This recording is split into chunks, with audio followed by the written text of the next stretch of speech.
The room was small, barely enough to fit a single bed, a desk, and a bookshelf that seemed to sag under the weight of forgotten titles. Sarah sat on the bed, the book alone in a room open in her lap. She had borrowed it from the library earlier that week, intrigued by its promise of unraveling solitude in its truest, rawest form. But Sarah wasn't alone. Not entirely. The soft hum of her phone on the desk pulled her attention. A notification blinked on the screen. Jack's name. Her heart raced as she reached for it. Jack wasn't her boyfriend. He wasn't supposed to be messaging her, but that didn't stop her from picking up her phone every time he did. "Thinking about you," the message read. Guilt twisted in her stomach as she glanced at the photo of Liam, her boyfriend of 3 years, taped to the corner of the bookshelf. He had been the one to recommend the book she was reading, a way for her to embrace the solitude she claimed to crave. But solitude had a way of unraveling hidden truths, exposing desires Sarah tried to bury. Her fingers hovered over the keyboard. She shouldn't reply. Jack was her coworker, her occasional lunch companion. Nothing more.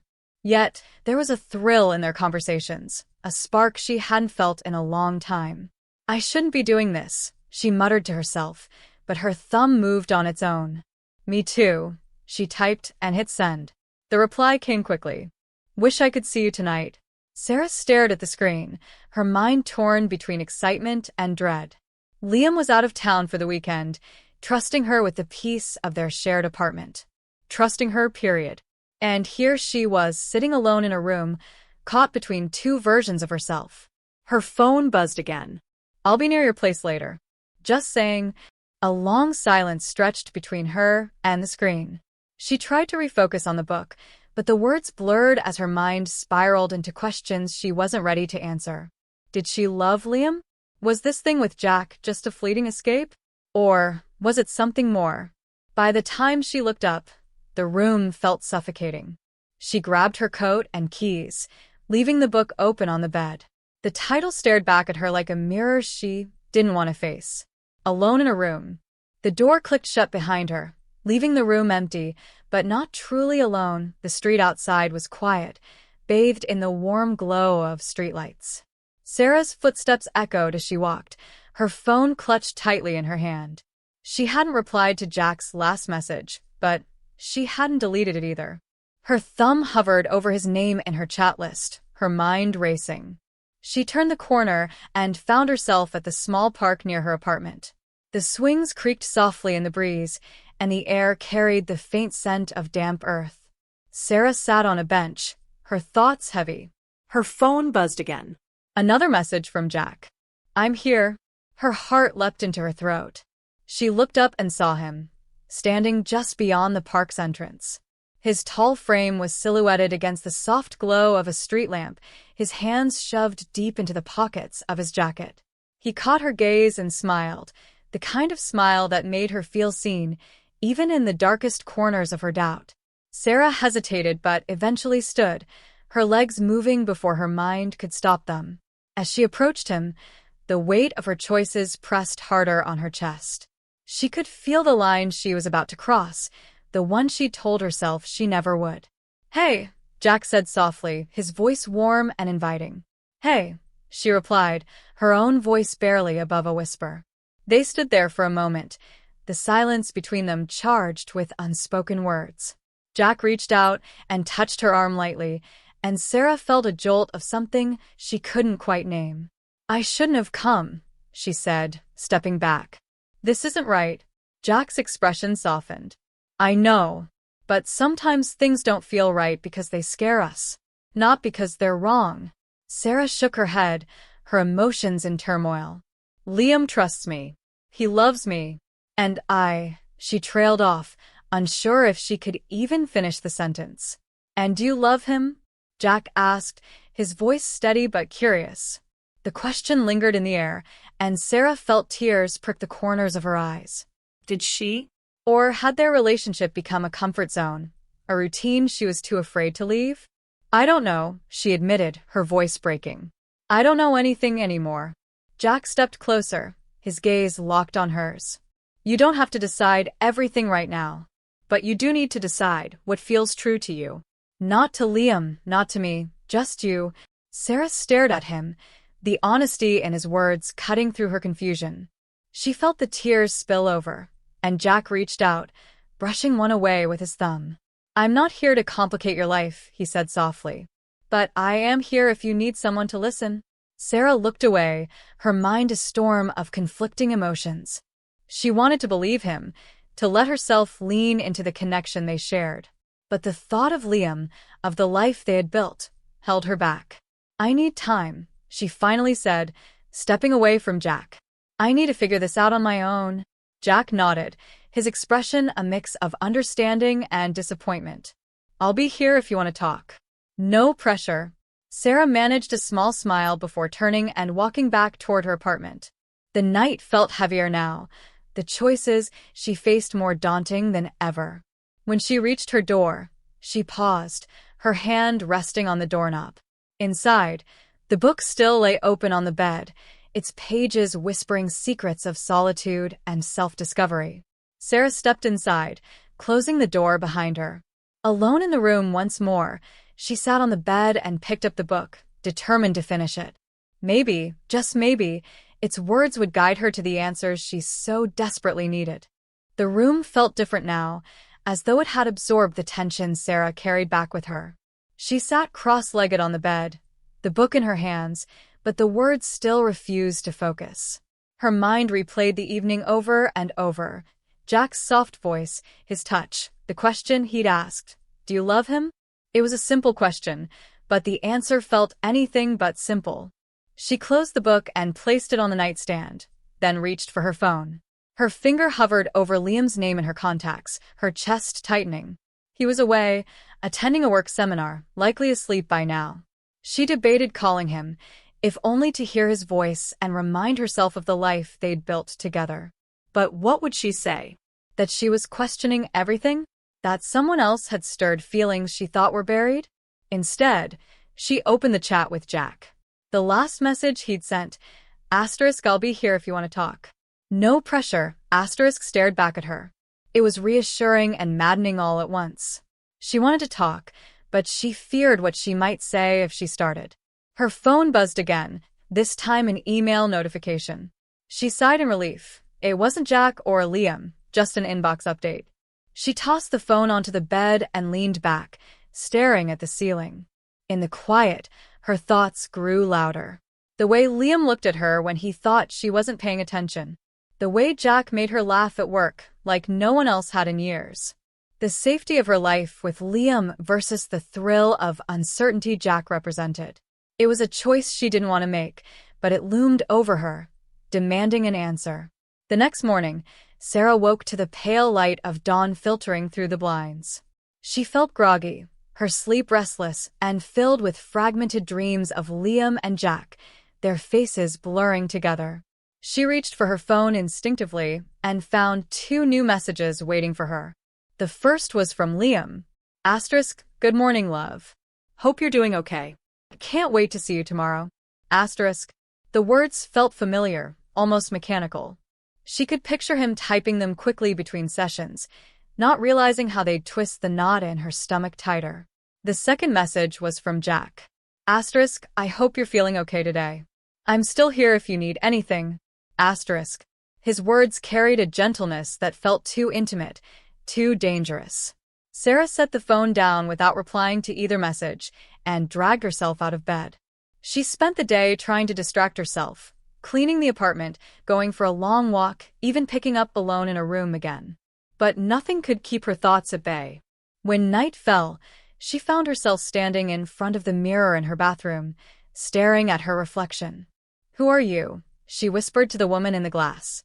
The reflection offered no answers, only a tired, conflicted gaze. Her phone buzzed on the counter. This time, it was a call from Liam. She hesitated but eventually answered, forcing a smile into her voice. "Hey," she said. "Hey, babe. Just wanted to check in. How's everything?" "It's fine," she replied, her voice tight. "How's the seminar?" "Boring, as expected," Liam said with a chuckle. "But I'll be home tomorrow, and we can do something nice. Maybe dinner at that place you like." "Yeah," Sarah said, though the thought of it made her chest ache. Sounds good.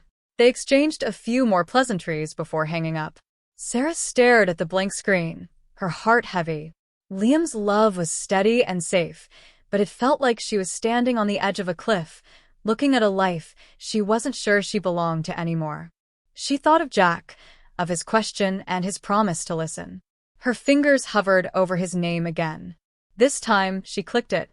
"Can we talk?" she typed, and before she could second-guess herself, she hit send. The reply came almost instantly. "Of course. Where?" Sarah took a deep breath, her fingers trembling.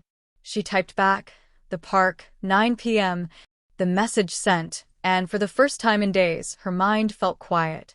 She didn't know what she would say, but she knew she couldn't stay silent any longer. The night stretched on in a quiet haze as Sarah sat at the desk, pen in hand, the empty page in front of her a silent invitation. She wasn't sure where to begin. Her mind raced with emotions, memories, questions. She wrote anyway. "I don't know what I'm doing. I don't know who I am anymore. I feel lost, but maybe that's okay?" She paused, her pen hovering over the paper. For years, she'd lived in the comfort of certainty. Liam had been her anchor, the steady rhythm of her life. But now, the music of her world had shifted, and she was struggling to find the beat. Jack made me feel things I thought I'd forgotten. He made me laugh, made me feel wanted in a way I've been craving. But that doesn't mean I don't love Liam. It doesn't mean what we've built together isn't real. It just means I don't know what's next. And I'm scared, She stopped writing and leaned back in the chair, staring out the window at the city lights twinkling in the distance. She thought of Liam's quiet love, the way he made her feel safe in the world. But she also thought of the way Jack looked at her, the fire that had sparked between them, something she hadn't realized she was missing until it was ignited. She was torn between two worlds, one that promised stability and security, and another that whispered of passion and possibility. She didn't want to lose either, but the truth was, she couldn't have both. Her phone buzzed, and she glanced down to see a message from Liam. Just landed. Can't wait to see you tonight. A pang of guilt shot through her chest. She hadn't told him about the park, about Jack. She hadn't told him about the confusing swirl of emotions she was trying to untangle. She couldn't keep lying to herself, and she couldn't keep living in the shadows of secrets. I need to talk to him, she thought. But how? She stood up, walking to the kitchen to pour herself a glass of water. She stared at her reflection in the fridge door as she drank, the weight of the decision ahead of her settling like a heavy stone in her stomach. It was time. Time to face Liam.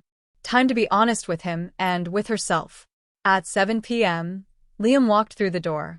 His familiar scent of cologne and fresh air filled the apartment, and for a moment, Sarah felt like everything was as it should be. But as they exchanged a brief hug, she knew the conversation couldn't be avoided any longer. "Hi," she said, forcing a smile. "How was the flight?" "Long," Liam replied, his voice warm but tired. "But I'm glad to be home. I've missed you." "I've missed you too," Sarah said quietly, taking a step back. She felt his hands rest on her shoulders, but her heart wasn't in the moment. Not fully. "We need to talk." Liam furrowed his brow, concern flickering in his eyes. "What's wrong?" She swallowed hard, her throat dry. "I don't know how to say this. I've been feeling lost lately. I've been thinking a lot about us, about me, and about Jack." Liam's expression shifted. His hands dropped from her shoulders, and he took a step back, a distant look in his eyes. "Jack? What about him?" I don't know how to explain this, Liam, but I've been feeling confused." "About you. About me." "About everything," she said, the words tumbling out in a rush. Liam remained silent, watching her, his face unreadable. Sarah felt the weight of his gaze, and her chest tightened. She wanted to run, to take the words back, but she couldn't. "I don't know if I'm in love with you anymore," she admitted, her voice barely above a whisper. The room seemed to hold its breath. Liam blinked, his jaw tightening. "Is this about Jack?" She nodded, unable to meet his eyes. I care about you, Liam. I do. But something's changed, and I don't know if I'm the same person I was when we started this relationship. I'm not sure I can give you what you deserve right now. Liam's silence stretched, the air between them thick with the weight of her words. He didn't speak immediately, his expression distant, like he was trying to process what she had said. Sarah's heart pounded as she waited for him to respond, terrified of the anger or hurt she might see in his eyes. Finally, he spoke, his voice low and steady. You don't have to explain yourself to me, Sarah. But I'm not sure I can be part of whatever you're figuring out. I thought we were good. I thought we were happy. But if this is where we are now, I need to know that we're not going in circles. I'm not trying to hurt you, she said, her voice breaking. I never wanted this. I know, Liam replied. But maybe that's the problem. We've been going through the motions, trying to make things work without really looking at what's underneath. Maybe it's time to face the truth, even if it's hard. For the first time in a long time, Sarah felt like she was looking at the real Liam, the one who saw the truth, no matter how painful. She felt a mix of relief and sadness wash over her. They both deserved honesty, even if it meant stepping away from something they had both invested so much in. I'm sorry, she whispered, her eyes filled with regret. Liam nodded, his eyes softening. I'm sorry too. But we can't keep pretending. You need to figure this out for yourself, Sarah. And so do I. He didn't wait for her to respond. He grabbed his coat, turned toward the door, and left. The sound of the door closing felt like the final note in a song that had been playing for years, and Sarah stood there, heart aching, knowing that she had just taken the first step toward understanding herself, no matter how painful it would be. For the first time in what felt like forever, she was alone in the room, truly alone. And perhaps for the first time, she was ready to listen.